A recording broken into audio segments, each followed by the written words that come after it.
The old Nakasendō was one of Japan's Great Five highways, connecting Kyoto and Edo through the mountains of Nagano and Gifu. Merchants, samurai and travellers all travelled through this route. For this video, I'm exploring here in the Kiso Valley, one of the most preserved parts of the old Nakasendō. So I came to Nagano for a quick trip, but I couldn't resist coming and seeing this historic path for myself. So let's get into the video.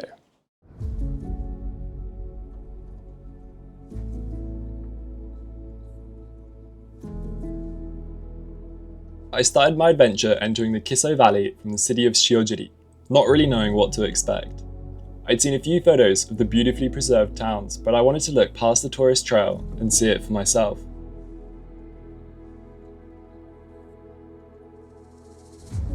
This stretch of the old Nakasendō, called the Kiso Kaido, is known for beautifully preserved post towns, called Juku in Japanese. During the Edo period, Juku were essentially rest stops for travellers walking between Kyoto and Edo. Merchants, samurai and messengers would stop here to eat, sleep and resupply.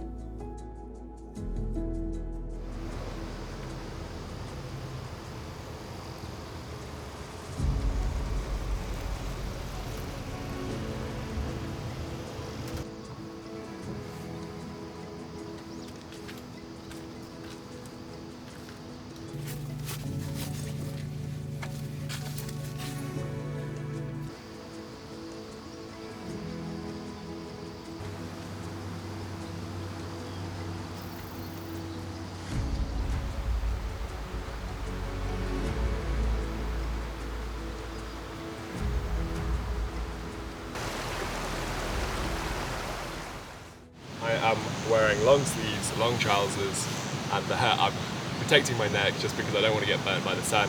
But I'm here in Narai Juku, but yeah, it's beautifully preserved, so let's see how it looks.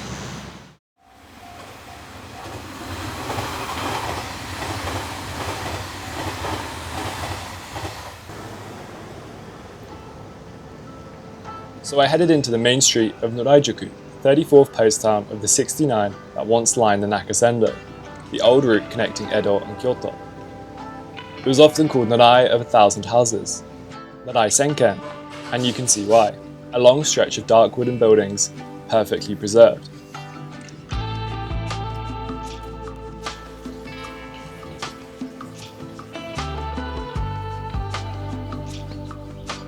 That said, it did feel a little bit touristy with lots of cafes and shops catering to visitors. But since I went early in the morning, it was quiet. I wandered deeper into the back alleys and found Shozenji Temple with this beautiful dragon painting on the ceiling.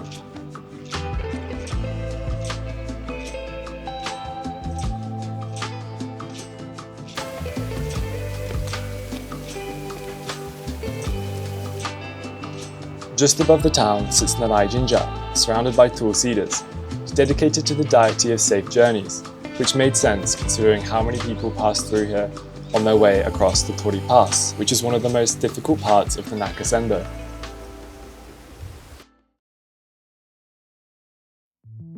Later that evening, I went to my next destination, Kiso Hirosawa, a town just south of Narai Juku, to hide from the frequent afternoon rain. This is usually due to the summer heat rising from the valleys and mixing with cooler air from the mountains, creating perfect conditions for afternoon clouds and sudden rain.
Just south of Narai Juku is Kiso Valley, a small town known for its lacquerware.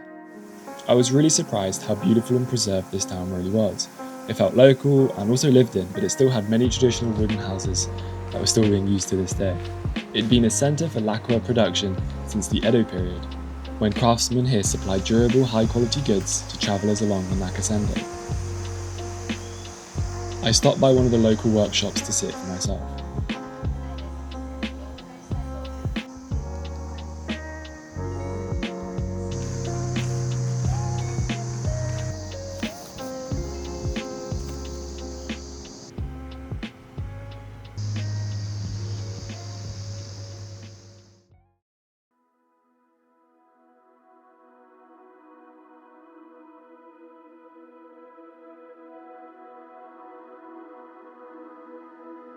Later that day, I made a quick stop in Narai Juku, the 35th post town on the Nakasendō.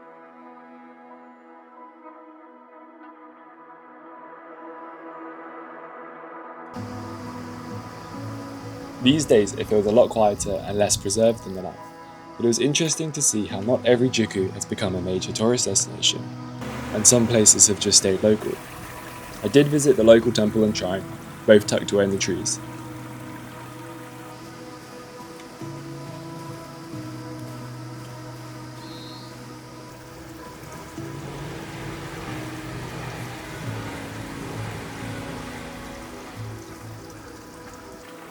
In towns like Yabuhara, you often come across small shrines and temples like this.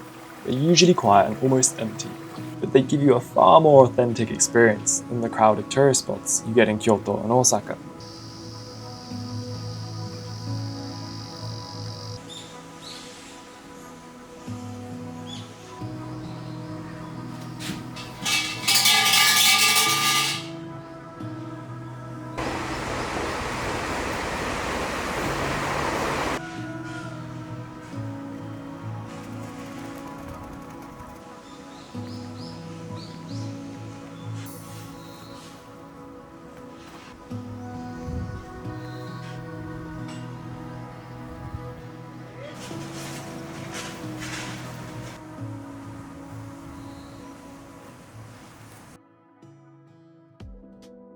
I then passed through Fukushima Juku later that night on my way to Tsumago.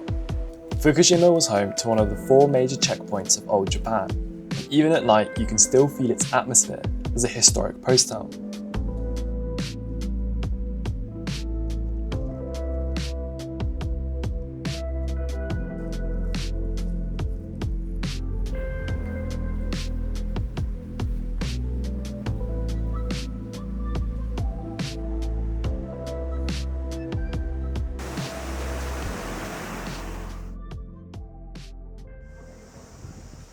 I then met up with my friend Ryan Bednar, a Canadian filmmaker who also makes travel videos on YouTube. Together we walked the old Magome Tsumago Pass. It's one of the best preserved sections of the Nakasendō, with stone paths and forest trails that make you feel like you've stepped straight back into Edo period Japan.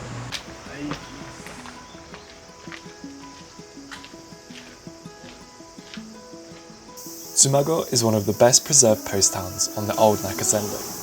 Even with a few signs of modern life, it still feels like a step back into Edo Japan.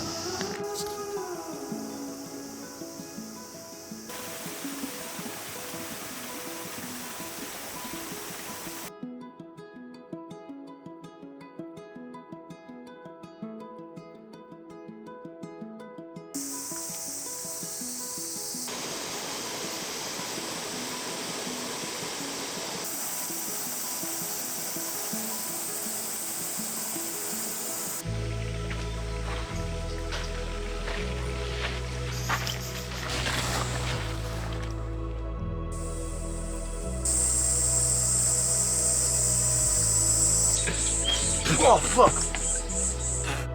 Okay, so we are here in Tsumago. It is absolutely boiling, as you can see. I mean, look at my shirt. Disgusting. Yeah, disgusting, but it is so beautiful. All of these houses are completely Edo style, and they are so beautiful. Yeah, what do you think? Absolutely insane. I just can't stop stopping to take photos. We haven't even started the walk, but we've already been here for like an hour, I feel like. No, legit, and I'm worried because my water's running out. Our batteries are running out. No, yeah, exactly. So I've got to be pretty conservative from now. But yeah, let's get over there and let's go. Keep on walking. Magome Juku, 8 kilometers. Are you ready?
Easy.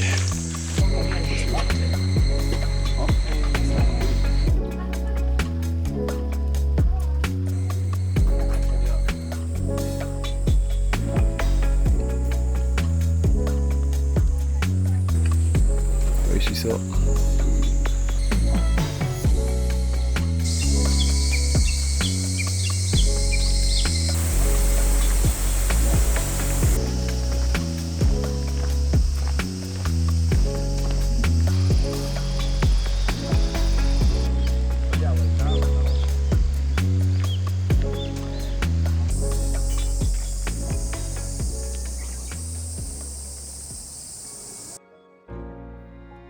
Magome Juku absolutely blew my mind.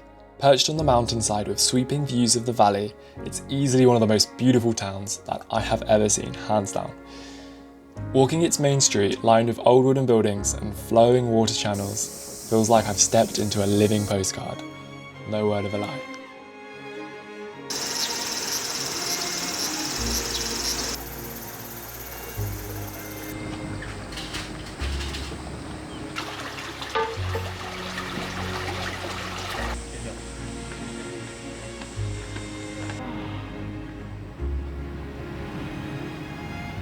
Alright, so we've just completed the section of the Nakasendō from Tsumago Juku to Magome Juku, and what a beautiful walk that was. Although it is like 34 degrees. Yeah, we had to stop for a lot of breaks, fill up on water a couple times, so yeah. Yeah, it was pretty hectic, but it was genuinely one of the most preserved townscapes, Meiji sort of Edo Jidai period that I've ever seen here in Japan. So if you're in the area, I would 100% check it out. And yeah, it is just a beautiful place. So going through the Nakasendō really did feel like going back into Edo period Japan. The mountain paths and post towns were some of the most atmospheric places that I've actually been to here in Japan.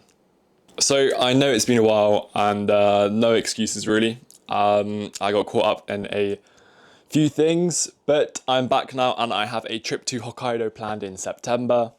That's going to be really cool. I want to see all the volcanic landscapes, and I think it would be perfect temperatures. It'd be cool but not too hot, and that's kind of what I'm looking forward to.